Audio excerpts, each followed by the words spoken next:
No culto passado nós finalizamos o texto dos Números e hoje nós vamos entrar no texto de Deuteronômio, Deuteros, o livro da repetição. Os primeiros 5 livros da Sagrada Escritura se chamam Pentateuco, por causa dos cinco livros, Pentateuco, 5 livros, todos eles foram escritos por Moisés, revelados pelo Senhor, e aquilo que Moisés ensinou, aquilo que Moisés viveu, foi anotado, e o Antigo Testamento é completamente vivo para os nossos dias. Nenhuma só palavra caiu por terra, nenhuma só vírgula perdeu o seu efeito, e a palavra de Deus ela não caduca, ela não perde o seu efeito. Hoje nós vamos começar esse texto de Deuteronômio. Alguns textos são repetidos, porque Deuteronômio é a repetição da lei e a repetição das histórias. Se você abriu Deuteronômio no capítulo 1, você pode ler comigo até no verso 3, e o texto começa assim: são estas as palavras que Moisés falou a todo o Israel, da além do Jordão, no deserto, na Arabá, defronte do mar de Sufi, entre Parã, Tofel, Labã, Azerote e Dizabe, jornada de 11 dias, a desde Horebe pelo caminho da montanha de Seir até Cades Barneia. Sucedeu que no ano 40º, no primeiro dia do 11º mês, falou Moisés aos filhos de Israel, segundo tudo que o Senhor lhe mandara a respeito deles. Era o final de uma caminhada de 40 anos. No começo do verso 3, sucedeu que no ano 40º, era no final, já estava chegando no fim. Então eles estavam a poucos dias de entrar na terra prometida. Moisés não entraria, mas Deus mandou que ele repetisse as histórias, ele repetisse a lei. Os pais dessa geração aqui tinham morrido no deserto. Apenas Josué e Caleb, da antiga geração que saiu do Egito, ainda estavam vivos e entrariam na terra prometida. Os pais desse povo jovem aqui, de 20 anos para baixo, já tinham falecido. Muitos por causa de idade, uma boa maioria por causa de juízo, de praga. Deus matou com praga, matou com doença, a terra engoliu. Eles resmungavam diante de Deus, reclamavam, rebelavam, e Deus precisava corrigir o povo daquele jeito. E Deus não mudou. Deus trabalha da mesma forma hoje, da mesma forma. A única coisa que nós precisamos é abrir os nossos olhos e deixar que a realidade entre na nossa cabeça, porque Deus não mudou. Deuteronômio, no grego, a palavra Deuteronômio é Deuteronômio, que significa segunda lei. Em hebraico, Deuteronômio se chama Devarim, que significa palavras ditas. E lá no hebraico é Elech HaDevarim. Elech HaDevarim. O livro é dividido em 3 sermões. Então nós vamos passar em todos esses estudos. Nós vamos avaliar esses 3 sermões, 3 partes. O primeiro sermão recapitula os 40 anos vagando pelo deserto. Então, para Deus era muito importante que o povo sempre outra vez renovasse na mente, lembrasse de que eles estavam vagando no deserto 40 anos e que não tinha sido esse o plano de Deus. Eles estavam vagando por causa do pecado. Mas a ideia do Senhor na eternidade era que em poucos meses eles fizessem a travessia, entrariam na terra de Canaã. Mas por causa do pecado, por causa dos erros deles, eles continuavam vagando. E também às vezes é assim na nossa vida espiritual, na nossa vida acadêmica, na vida financeira ou na vida matrimonial, tem coisas que poderiam ter acontecido já há muito tempo, mas não acontecem porque as pessoas cometem erros e às vezes ficam insistindo no mesmo erro. Então, o natural é que se continue vagando por um deserto.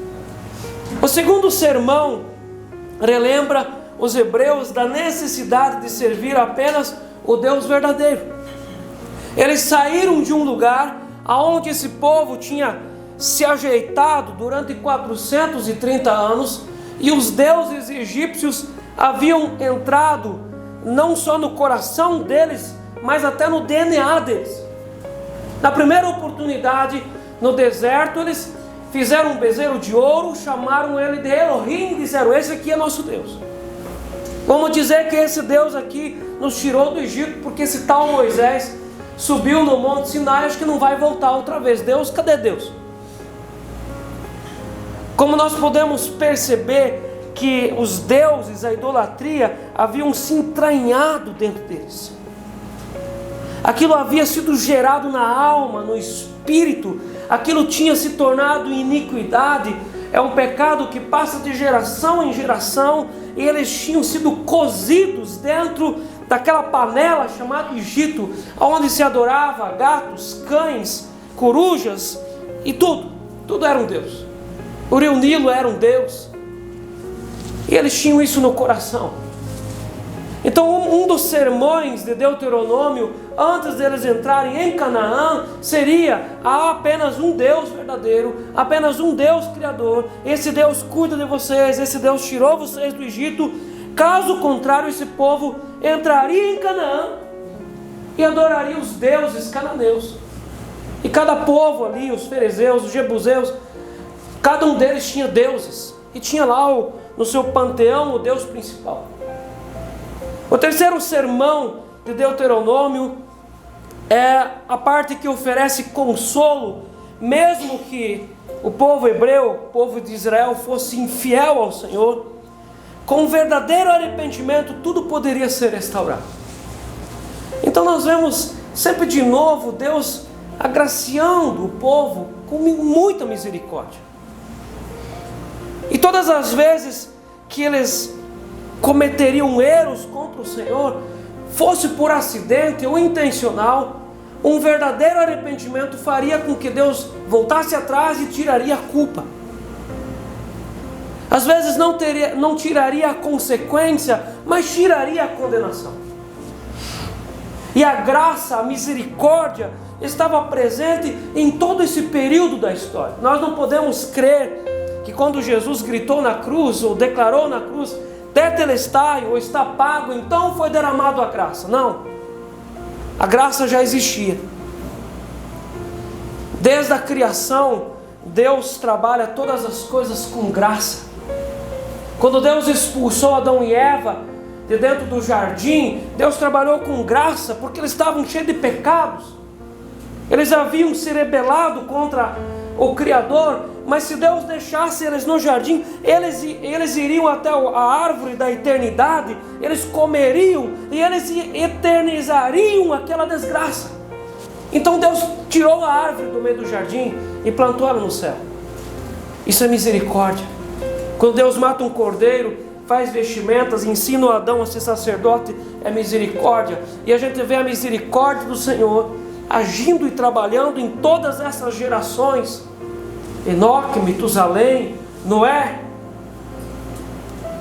Nós vemos a misericórdia de Deus. Então esse é o terceiro sermão de Deus, dentro do Deuteronômio, que Deus oferece a graça. E o povo encontrava-se em Cades Barneia, quando Deus ordenou aqui que o Moisés deveria passar a lei e as histórias para o povo, para essa nova geração, em Cades Barneia, no 40º ano após a sua libertação. Moisés precisava expor a lei de Deus, o povo precisava saber. Esse povo, essa geração, não tinha saído do Egito. Eles nasceram no deserto. Então eles pegaram esse trem andando. Quando eles nasceram e começaram de comer, de papar, eles já começaram, já era alcançado para eles o pãozinho do céu, já foi alcançado para eles a água da rocha, Então eles não saíram do Egito, eles não viram o mar se abrir. Eles já pegaram tudo andando, a graça já estava sendo derramada. E Deus fez com que Moisés contasse para eles as histórias. Então a gente vai ver qual é a história que Moisés contou para eles. Quando a gente vai ver aqui no capítulo 1, no verso 9, a nomeação de auxiliares, Moisés contou para essa nova geração a aflição que ele passou diante de uma geração toda pedindo conselhos, e o sogro dele veio, deu conselho: olha, você precisa escolher líderes, e aquela nova geração precisou saber dessa história. Verso 19, eles precisavam saber que 12 homens, 12 príncipes tinham sido enviados no começo da caminhada, mas eles voltaram e 10 deles olharam todas as coisas negativamente. Ah, não dá, é impossível entrar porque nós somos aos seus olhos como gafanhotos. Então aquela negatividade, aquela coisa negativa atrasou a caminhada, e aquela geração precisava saber disso. No verso 26, ali o relatório dos espias, aquilo que era o começo do número, no texto de Números. Aí a gente vai ver no 34 o castigo de Deus. Aí nós vamos ver de novo, ainda no final do 1, o povo é derrotado em Horma. A gente vai ver no capítulo 2 a jornada. Isso tudo são textos que lá em Números nós encontramos esses relatos. No capítulo 2, verso 16, a travessia de Ar e Armon. No verso 26, a vitória sobre Sehon, rei do Esbom. Aí no capítulo 3, vitória sobre Og, rei de Bazã. Está lá no texto de Números. No verso 12 do capítulo 3, a distribuição da Transjordânia está no final do livro de Números. Nós passamos por isso aí. O capítulo 4, Moisés exorta o povo à obediência. Quando nós olhamos lá no capítulo 4, verso 41, acharam? O título aqui é 3 cidades de refúgio. Quando nós olhamos lá no final de Números, fala de 6 cidades, mas aqui não é falado das 3 cidades para o lado de lá, Jordão, é falado para o lado de cá. 3 cidades de refúgio. Então começa o segundo discurso de Moisés, no verso 44, e vai até no final, no verso 49. Amém? Amém. Então essa reunião enorme do povo diante de Moisés, e Deus ordenou que Moisés passasse para eles quem, o que, onde, quando e porquê. E exatamente essas respostas que nós precisamos para a nossa vida. Se nós não temos essas respostas de Deus, da vida, da existência, a nossa caminhada é vazia, o nosso pensamento é sem fundamento, as nossas palavras são atrapalhadas, a nossa vida é um atrapalho. Então era necessário que esse povo soubesse quem, o que, onde, quando e porquê. Quem eles eram e quem Deus é, quem eles eram. Quem é você? É importante você saber quem é você. Então quando você começa a responder essa pergunta para você, contabilizando as riquezas que você tem, as coisas que você tem, então você não sabe quem você é. Quem é você? Eles precisavam saber quem eles eram. E isso é uma coisa muito importante.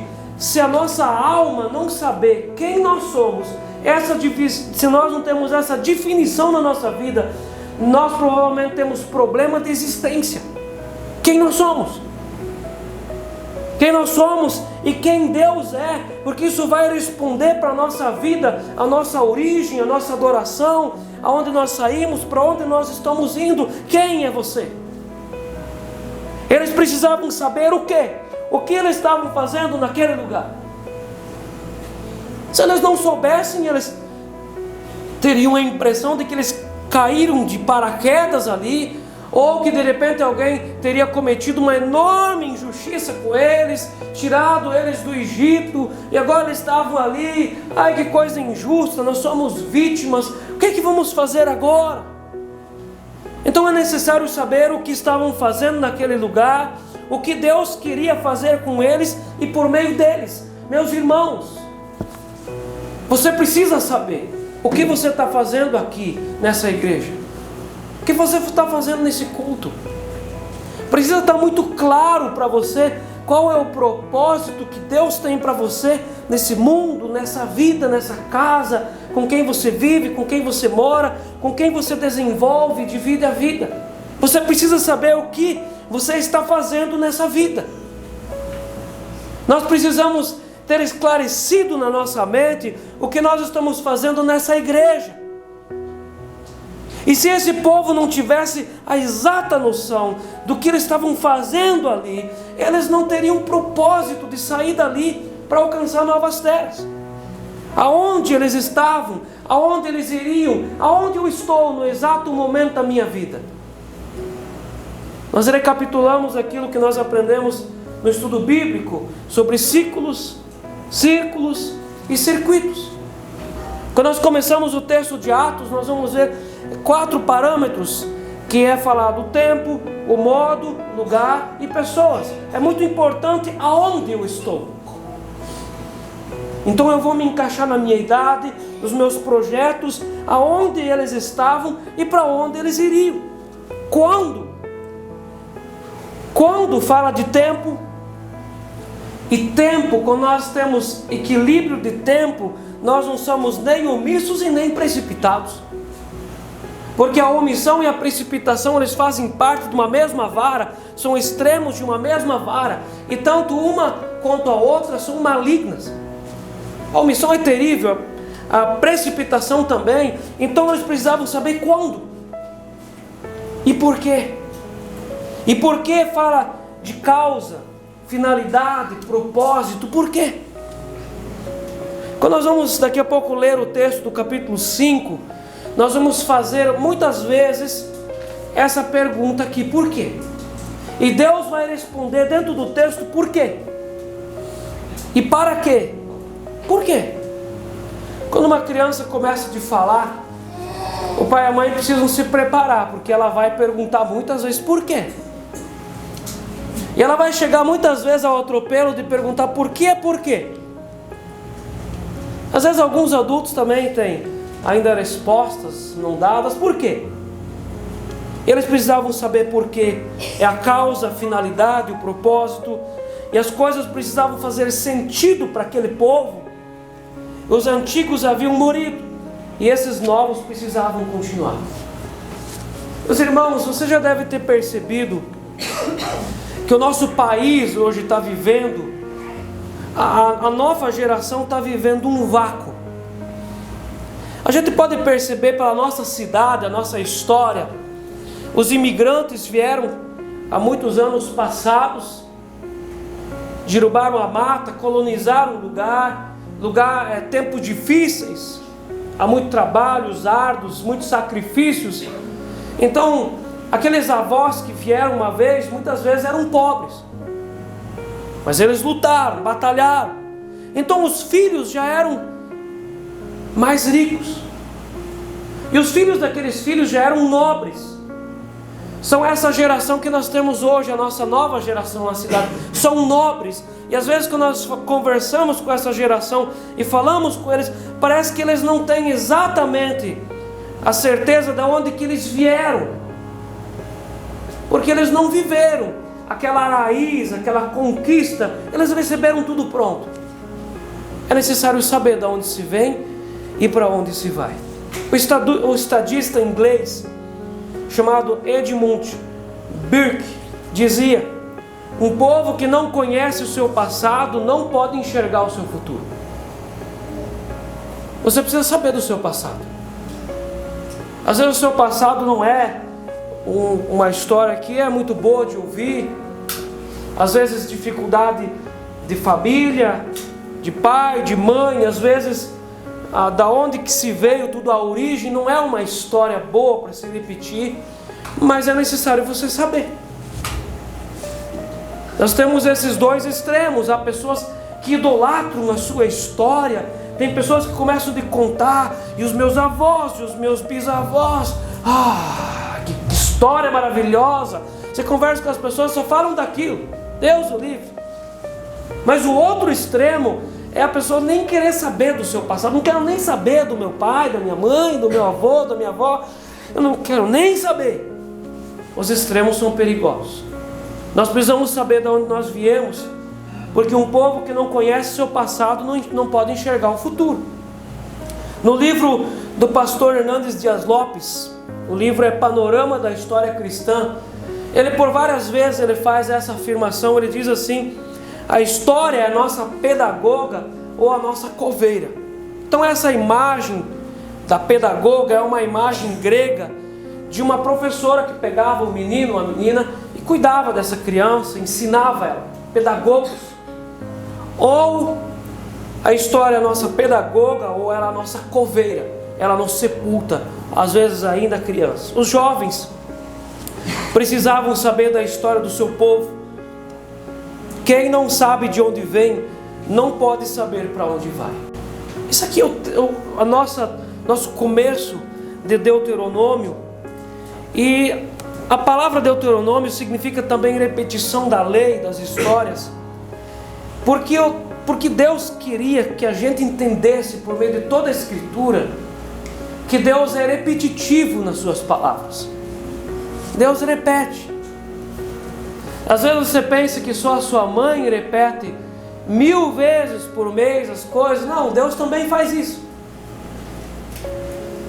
E até que uma criança aprende alguma coisa, o pai e a mãe repetem milhares de vezes. O pai precisa sentar centenas de vezes com a criança para ensinar como amarrar o cadarço. A mãe precisa repetir milhares de vezes sobre lavar a louça, e às vezes a pessoa não aprende. Deus também repete muitas e muitas vezes para nós. Em 1 João 2,7, o nosso irmão João diz assim: amados, não vos escrevo um mandamento novo. Não é nada novo, só estou repetindo o que Deus já falou. Amados, não vos escrevo um mandamento novo, senão um mandamento antigo. Desde o princípio tivestes isso. Então desde o princípio você já conhece. Esse mandamento antigo é a palavra que já ouvistes. Então nada é novo. Deus vai de novo revelando para a gente, vai demonstrando sempre de novo, porque Deus quer que a gente entenda isso. E quantas vezes Deus precisa repetir para nós, até que uma palavra entre no nosso coração. Enquanto que não entra, Deus vai continuar repetindo para você. Para que você no dia do juízo final não possa jamais dizer para o Espírito Santo, para Jesus: ah, eu não sabia. Aí o Espírito Santo vai dizer assim: você sabia? Você não reclamou quantas vezes que o pastor só pregava sobre aquilo? Então você sabia, você até reclamou. E interessante que quando nós entendemos a palavra, ela nos causa prazer. E não importa quantas vezes nos repetem a palavra, todas as vezes ela vai nos causar prazer. E aqueles que entendem a palavra começam a repetir. Vê uma vez quando uma família tem 2 irmãozinhos, e um já é um pouco maior, o outro menor. Aí o irmãozinho maior entende uma palavra, entende o ensino, e o maior começa a ensinar para o menor. Assim. Às vezes é engraçado. Você tem que lavar a louça, não pode deixar o carinho deitado. Porque quem entende começa a ter prazer. Quando você não entende, você não tem prazer. O apóstolo Paulo, quando escreve aos Gálatas, e a igreja na Galácia estava voltando para as obras judaicas, estavam voltando a fazer sacrifícios, e uma coisa complicada. Então Paulo começa no capítulo 1, verso 9, ele diz assim: assim como já dissemos e agora repito. Então ele vai dizer: olha, nem que um anjo venha falar para vocês um outro evangelho, vocês não devem crer. Mas Paulo dá ênfase nisso: assim como já dissemos, e agora eu repito. E Deus vai repetir milhares de vezes para nós a palavra. Deuteronômio fala da repetição. A repetição é preponderante para trazer fundamentação para a nossa vida. É um fenomenal e vital recurso didático. Nós precisamos repetir a palavra de Deus para nós. Quantas vezes um ser humano precisa ouvir algo para deslocar essa informação da memória imediata para a memória de longo prazo? cerca de 21 vezes. Eu acho que às vezes eu preciso de bem mais. Mas tem pessoas que são mais inteligentes, aí 21 vezes já dá que chega. Quando não há esse deslocamento da memória imediata para a memória de longo prazo, nós esquecemos 93% das informações que recebemos em um culto, um curso, aula, treinamento. Aí a pessoa vai lá, ela está de corpo presente, mas ela não entende. Então é necessário repetir. E quando você vai vir aqui no culto, nós vamos continuar repetindo a palavra de Deus para você, até que todos saibam ela de cor e salteado. Até que você vai começar de decor falar a palavra de Deus no dia da aflição. Isso são dias especiais. Então vem a aflição na vida da pessoa, ela está 100 anos na igreja, mas ela não tem uma palavra de refrigério na mente dela, nada. Então dia de aflição é dia importante para testar o nosso conhecimento do Senhor. Então o capítulo 5 vai ser o primeiro que nós vamos ler, porque aqui é a repetição dos 10 mandamentos. E nós precisamos entender a nossa origem. Nós temos duas origens. Nós temos uma origem em Deus, e nós temos uma origem pela biologia humana, pela genética, biologicamente. Sendo que tanto a biologia como a área espiritual, as duas vêm do Senhor.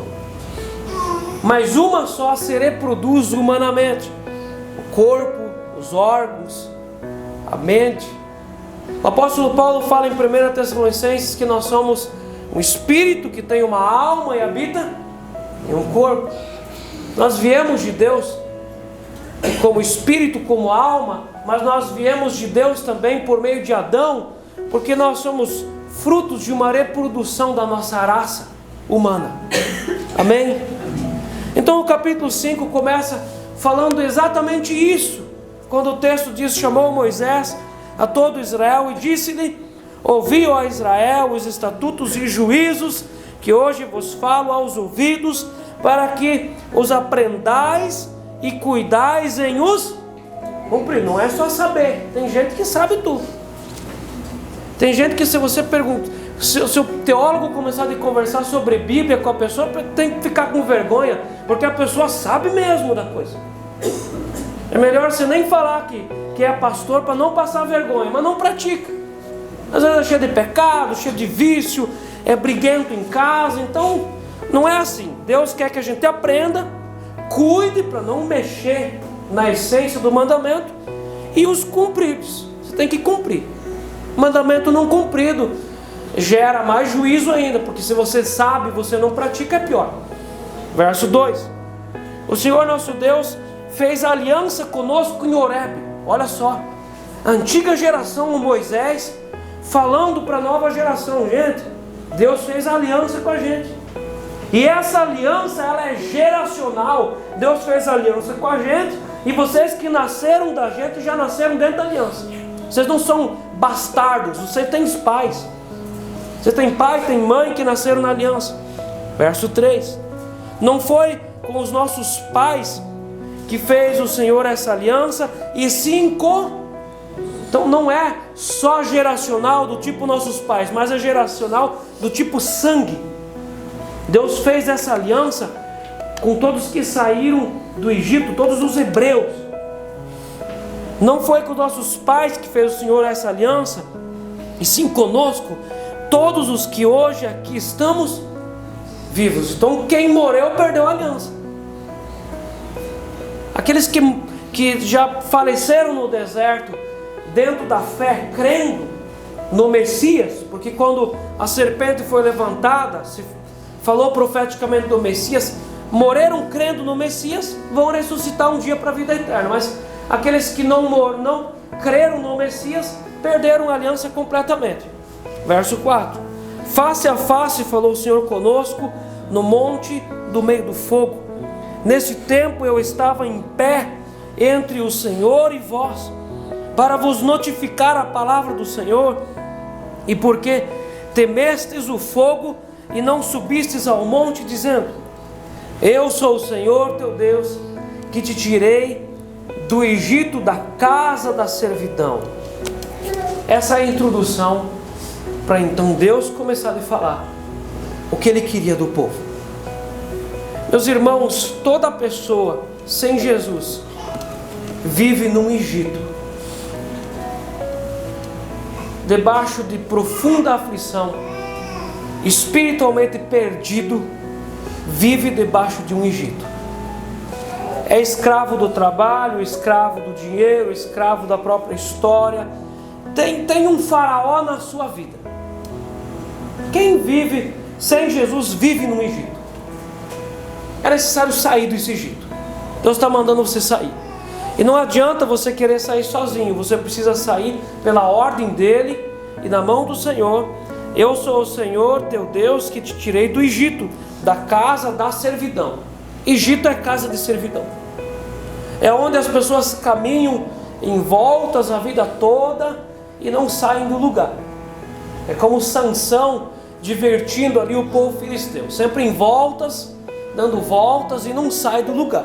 Espiritualmente dando voltas e não sai daquele lugar, porque é casa de servidão. Então a primeira ordem é: não terás outros deuses diante de mim. Então agora Deus vai falar como. Nós temos duas perguntas aqui e duas respostas que vão se repetir: como e por quê? Como e por quê? Então, não terás outros deuses diante de mim? Como? Então Deus explica como. Não farás para ti imagem de escultura, nem semelhança alguma do que há em cima no céu, nem embaixo na terra, nem nas águas debaixo da terra. Não as adorarás, nem lhes darás culto, porque eu, o Senhor teu Deus, sou Deus zeloso, que visita a iniquidade dos pais nos filhos, até a terceira e quarta geração daqueles que me aborrecem. Tudo aqui está em torno de duas palavras muito importantes. Da onde eu vim, que a palavra de onde eu vim significa origem, e a palavra adoração.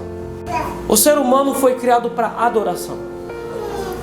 Então a minha adoração sempre vai estar voltado para a minha origem. E a minha origem está no Senhor Deus. Eu vim de Deus.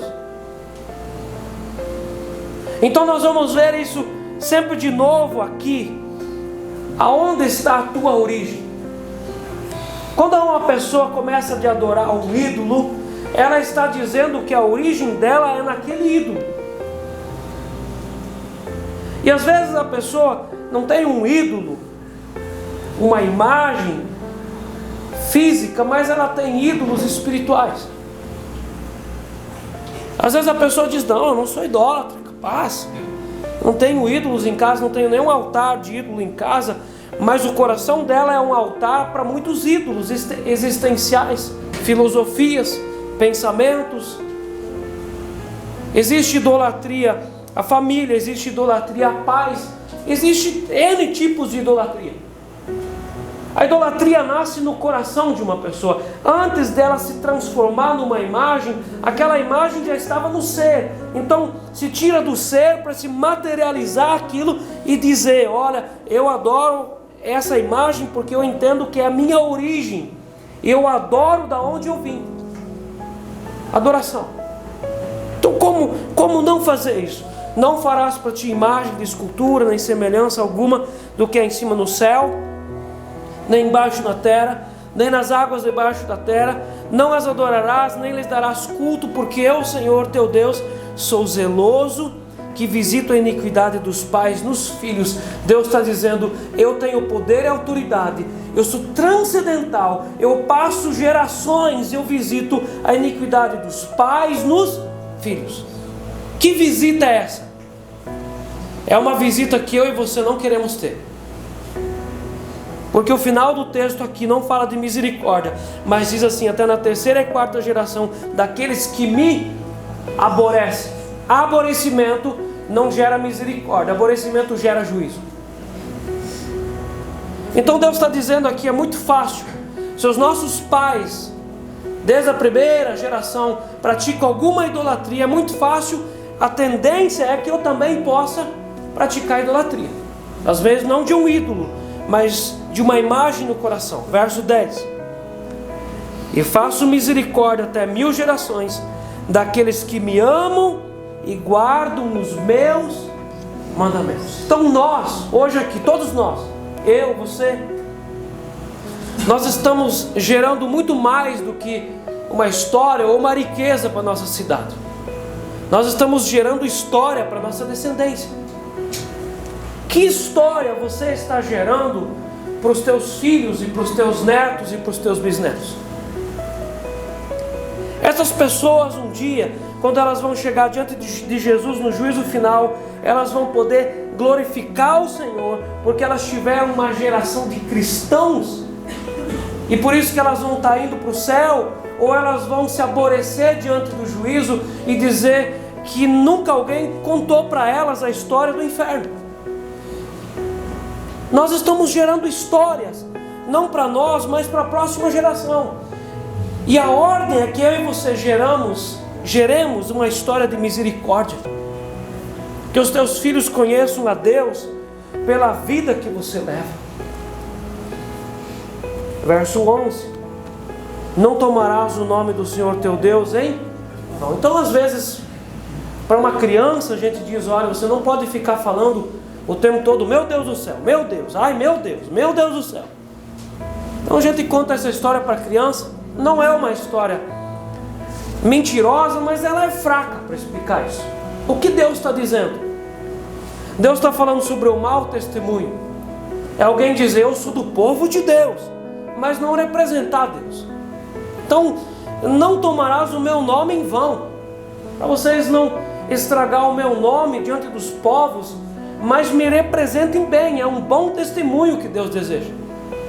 Então a primeira coisa que alguém faz, que alguém toma o nome de Deus em vão, é quando ele diz, eu sou um filho de Deus, mas pratica idolatria.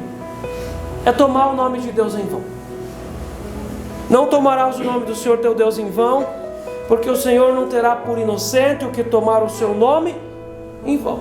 Então a palavra de Deus é verdadeira e santa. Verso 12.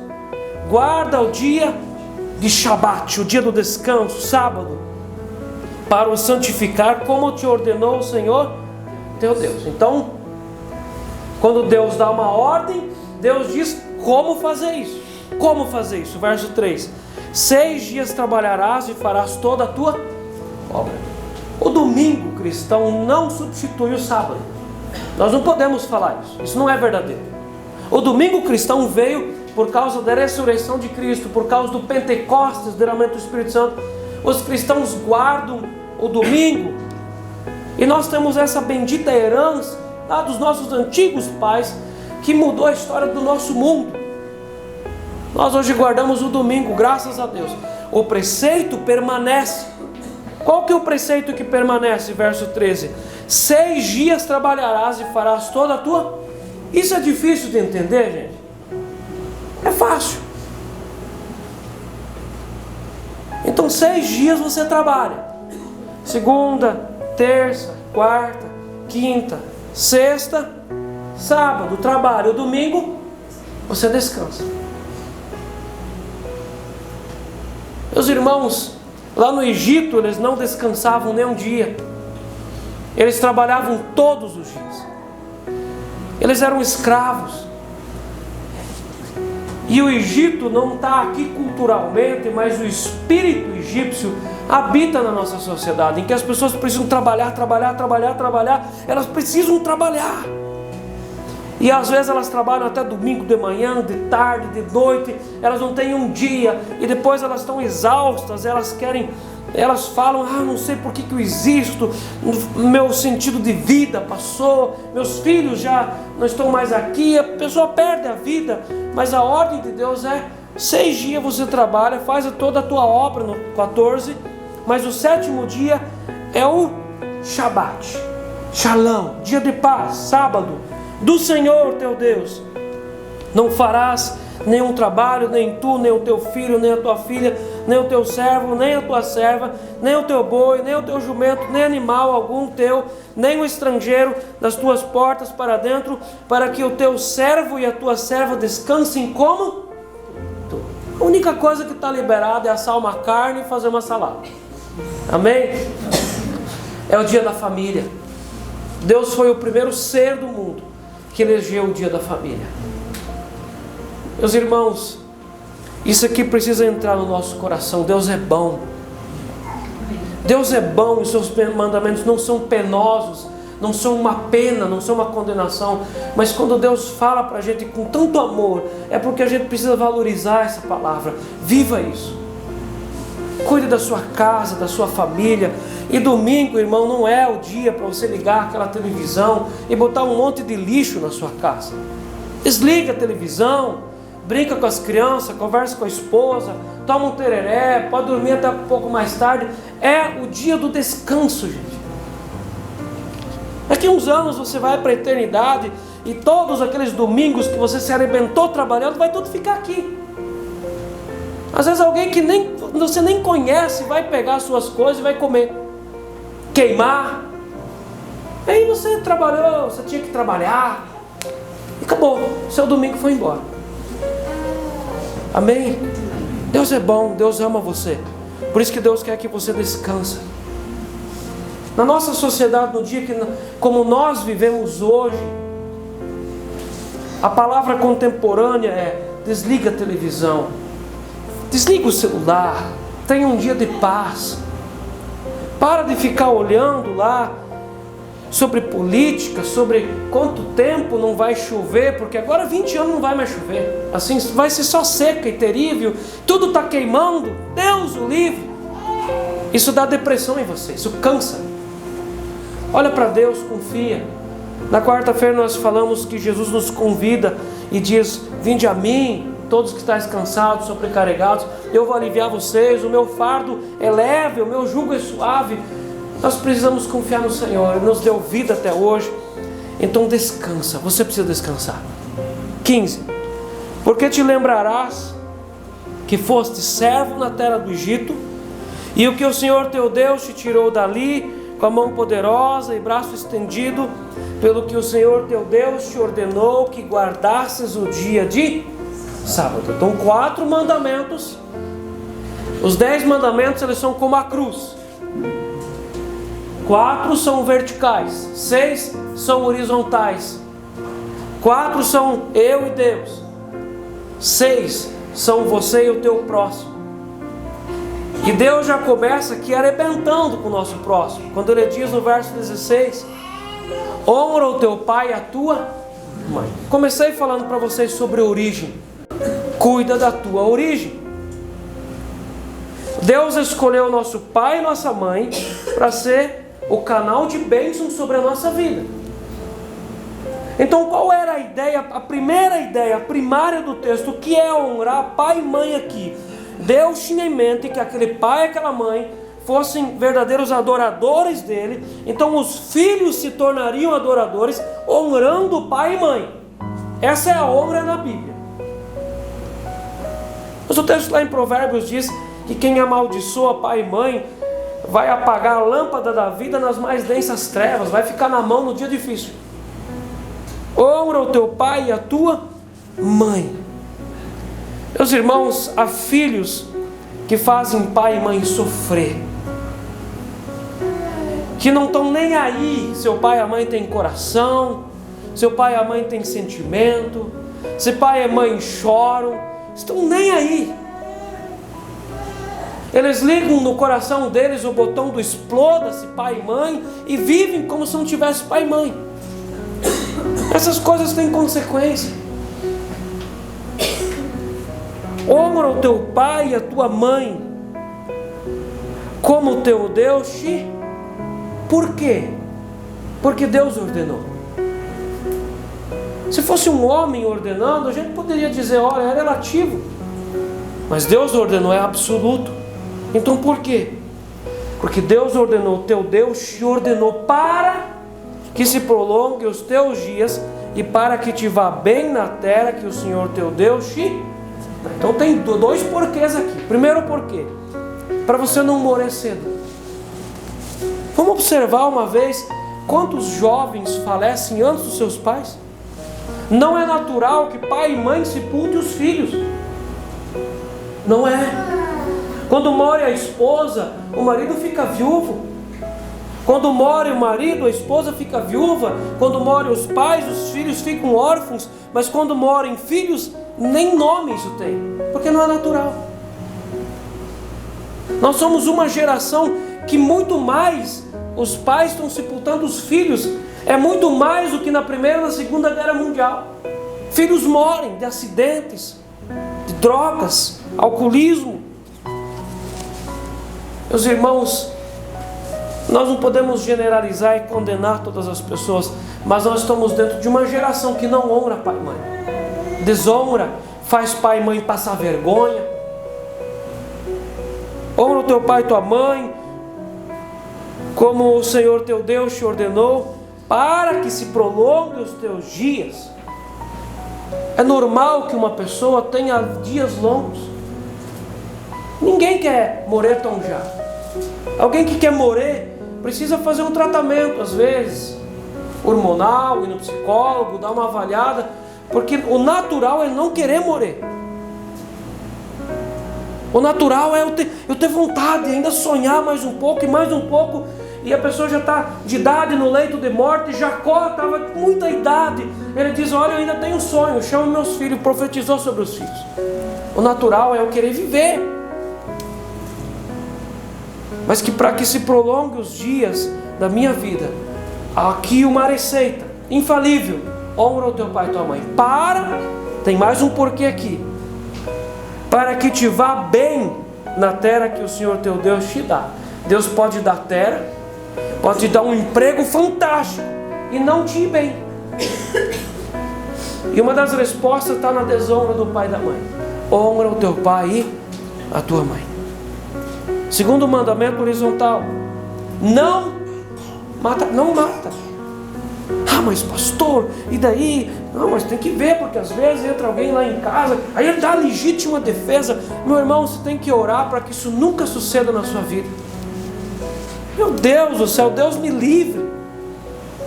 Alguém de nós ter sangue nas mãos, gente.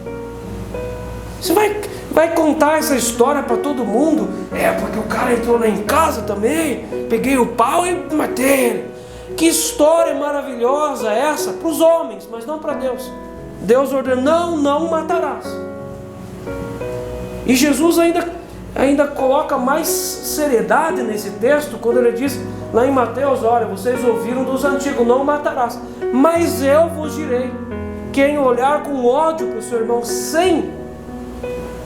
não tem nenhuma justiça nisso, já matou o seu irmão. É a mesma coisa que matar. Não matarás. Terceiro, não adulterarás. A palavra aqui traduzida para o grego é porneos, da onde vem a palavra pornografia. E a palavra porneos, ela significa 4 coisas. Significa adultério, fornicação, masturbação e homossexualidade. Então qualquer pessoa que pratica uma dessas coisas, ela pratica adultério. Não adulterarás. 19, não furtarás. Aquela frase muito linda é assim: a ocasião faz o ladrão. Não, a ocasião revela um ladrão. Porque se você não é ladrão, você pode passar em algum lugar, ter alguma coisa, você não vai levar para sua casa. Você vai dizer: isso aqui não é meu, está tudo certo, eu não vou pegar, isso aqui não é meu. Então não furtarás. E o furto é pegar algo sem alguém estar ali, é passar e furtar. Não furtarás. 20, não dirás falso testemunho contra o teu próximo. Deus é verdade, e nós não temos nenhum mandamento que diz não mentirás, nenhum. Mas o não mentirás está por detrás de todos eles, e 2 deles está forte. O primeiro é: não terás outros deuses diante de mim, porque a idolatria é uma mentira. A idolatria é uma mentira.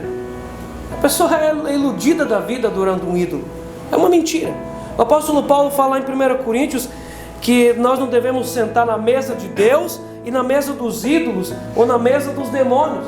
Leia 1 Coríntios, você vai achar. Então o que tem por detrás dos demônios? Quando as pessoas oram aos ídolos, tem demônios por detrás dos ídolos. Então, a idolatria é a vergonha dos povos. A idolatria é a pai e mãe de promiscuidades nas famílias. A idolatria nunca trouxe algo de bom para alguém. A idolatria é terrível, é vergonha das famílias. Mas por detrás da idolatria tem mentira. Então Deus está dizendo, não mente para você mesmo, adorando um ídolo, dizendo que a tua origem está naquilo lá. Não mente. E depois Deus está dizendo aqui no verso 16, honra o teu pai e tua mãe, dizendo, não mente acerca de você mesmo, negando a tua origem humana. Então honra o teu pai e tua mãe.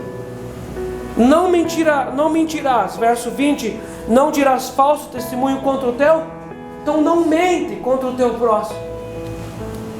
Levantar lá, às vezes a pessoa tem uma vontade muito grande de ter aquele cargo na empresa, mas ela não tem competitividade para chegar lá. Diploma fraco, também tanta vontade de estudar não tem. Como eu vou fazer isso? Então começa aquela conversa, começa aquele jogo para cá, jogo para lá, aquele jogo de damas para cá e para lá, e ela vai ajeitando a situação até que ela está lá, falando mal às vezes do funcionário, do colega de trabalho. Não dirás falso testemunho contra o teu próximo. 21 para a gente encerrar. Não cobiçarás a mulher do teu próximo. Sabe de onde que vem a cobiça? A cobiça é um fruto da insatisfação. E a insatisfação é fruto de um vazio interior muito grande. A pessoa é vazia.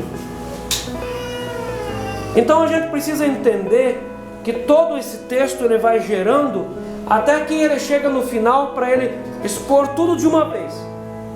A cobiça, ela é gerada pela idolatria. A cobiça é gerada por tomar o nome de Deus em vão. A cobiça é gerada por não descansar. A cobiça é gerada por não orar pai e mãe. A cobiça é gerada e ela tem frutos. A insatisfação.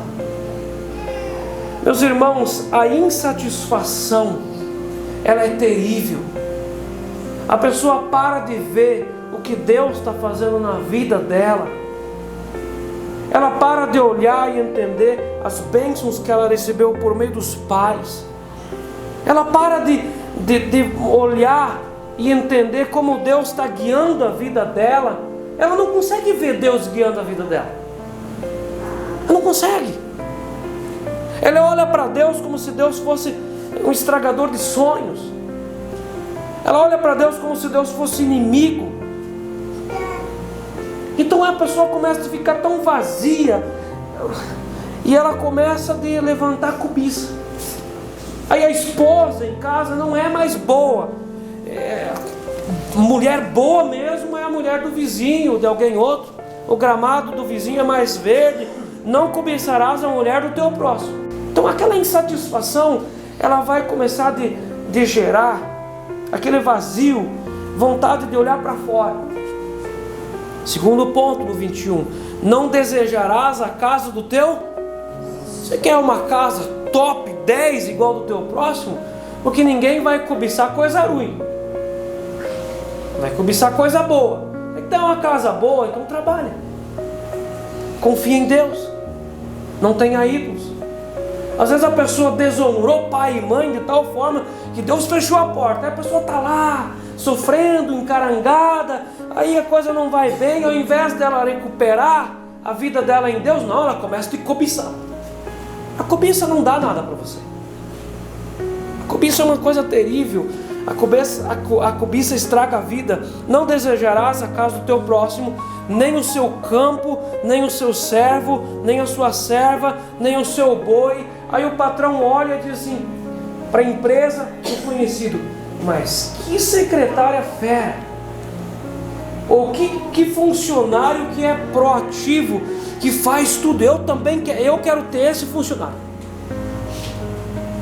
E começa aquela cobiça e cobiça, até que estraga às vezes o emprego de alguém outro.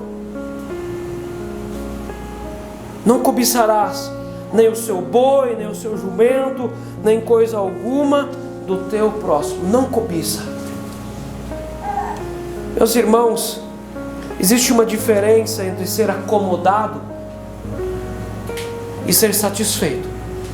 Deus não está mandando a gente ser acomodado. O acomodado é aquele que deixa lá tudo caindo aos pedaços e diz: não, porque eu aprendi na igreja que tem que ser satisfeito. Não, isso não é satisfação, isso é acomodação. Deus não quer isso da gente. O que é ser satisfeito? É você entender o tempo, o modo, os ciclos, os círculos, os circuitos. Você tem tempo para crescer, os processos. Há muita coisa que eu desejo chegar. Amém? Vai chegar. Deus não é fatalista, que Deus escreveu que você só vai ter aquilo e acabou. Não, há muito para alcançar. Trabalhe, creia, seja fiel com Deus, mas não cobice. Não cobice.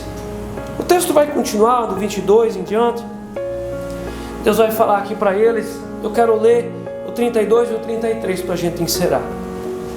Cuidareis em fazerdes como vos mandou o Senhor vosso Deus. Não vos desviareis nem para a direita e nem para a esquerda. Andareis em todo o caminho que vos manda o Senhor vosso Deus, para que vivais, bem vos suceda, e prolongueis os dias na terra que haveis de possuir. Quer viver bastante tempo? Tenha uma alimentação saudável, faz caminhada e obedece a Deus. Meus irmãos, Deus é bom ou Deus é ruim? Eu vou perguntar de novo: Deus é bom ou Ele é ruim? Bom. Então por que nós não confiamos nos mandamentos dele? Ele é bom, Ele quer o nosso bem, Ele quer o bem da nossa casa, o bem do nosso corpo, o bem da sociedade. Deus é bom e Ele quer nos abençoar. Nós precisamos obedecer. Amém? Amém. Quero orar com você. Pode fechar os teus olhos. Pai, obrigado pela Tua palavra, sempre ser tão viva e eficaz sobre os nossos ouvidos. Te agradeço, meu Pai, pela paz que o Senhor nos concedeu nessa noite, nesse lugar, e a Tua palavra que é tão viva nessa casa. Em nome de Jesus, abençoa, Seu Deus, o nosso entendimento, o coração, para essa palavra fixar na nossa cabeça, na nossa vida, para a gente viver ela durante a semana e crer que o Senhor é bom. Em nome de Jesus, amém. Amém. Amém.